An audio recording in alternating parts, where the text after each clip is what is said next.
Bonjour, bonjour, bienvenue sur le plateau de Bâti-Journal TV. Nous sommes à Angers et nous sommes au Congrès international du bâtiment durable, Cities to Be. Avec moi, Bernard Olagne, bonjour. Bonjour.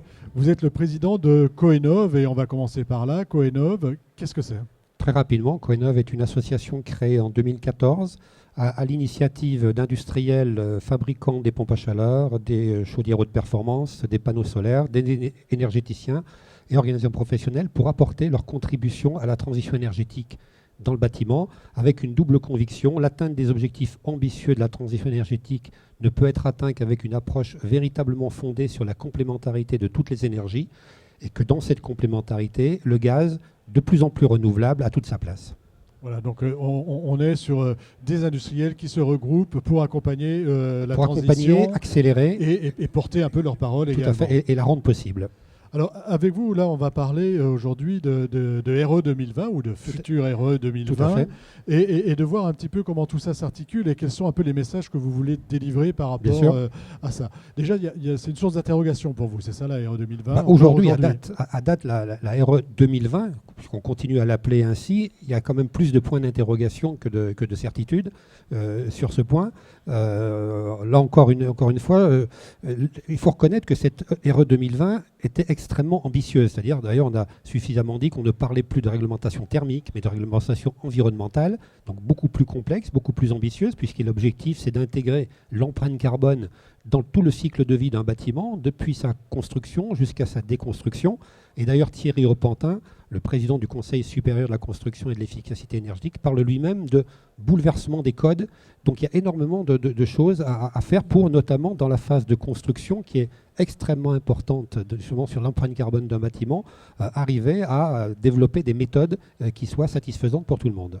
Il y a eu l'expérimentation plus c'est moins. Qu'est-ce que vous en tirez, vous, de cette expérimentation ? Quelle expérience vous en tirez ?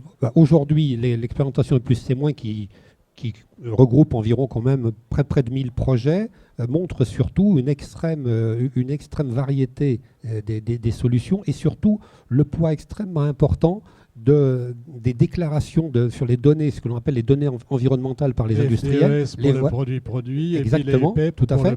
Donc l'important, or elle n'existe pas pour tous les produits, et dès qu'il n'y a pas de fiche données environnementales, ce sont des valeurs par défaut extrêmement pénalisantes. Et il suffit qu'il y ait une fiche qui soit produite pour que de facto la performance d'un projet gagne 10-20%, ce qui est quand même difficilement compatible avec la volonté de passer à un niveau réglementaire.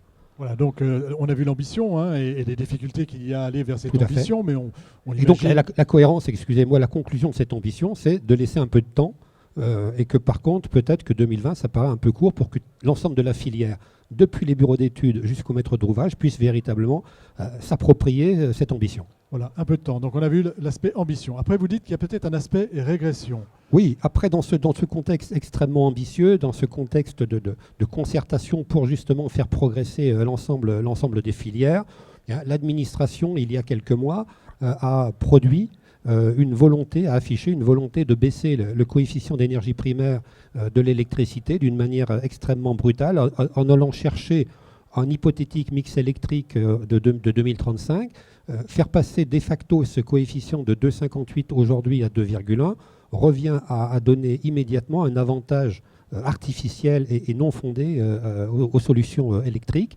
et revient finalement à faire revenir dans le jeu des solutions de la RT 2005 ou de la RT 2012, d'où le terme de régression.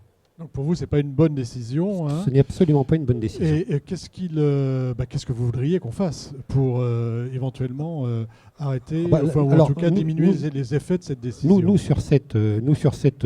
Directement sur cette notion de coefficient d'énergie primaire, on souhaite de retenir sur finalement la méthode qui est aujourd'hui retenue par l'Europe, puisqu'il y a une révision de ce coefficient européen qui est de dire nous prenons le mix électrique de 2020 et nous le révisons tous les 4 ans. Et là, ça nous renvoie finalement, grosso modo, on ne change pas le coefficient d'aujourd'hui, qui est à 2,58, alors que même au niveau, quand on le calcule bien, on est plutôt à 2,7. Donc on revient sur cette méthode. Et deuxième point, n'oublions jamais des fondamentaux, c'est que la meilleure manière de réduire les émissions de gaz à effet de serre, c'est de diminuer les consommations. Donc on estime qu'on peut encore gagner des choses sur le fameux CEP, la consommation en énergie primaire, les 50 kWh en maison individuelle, on peut gagner 20 à 30%, et surtout aligner le logement collectif qui est aujourd'hui toujours à 57,5. Voilà, et donc ça c'est des messages que vous vouliez faire passer aujourd'hui. Tout à fait. À Cities2B. Tout à fait. Merci Bernard Rolagne d'être venu nous voir Merci sur le plateau de Bâti-Journal TV.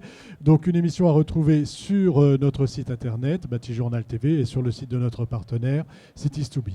Merci beaucoup. Merci.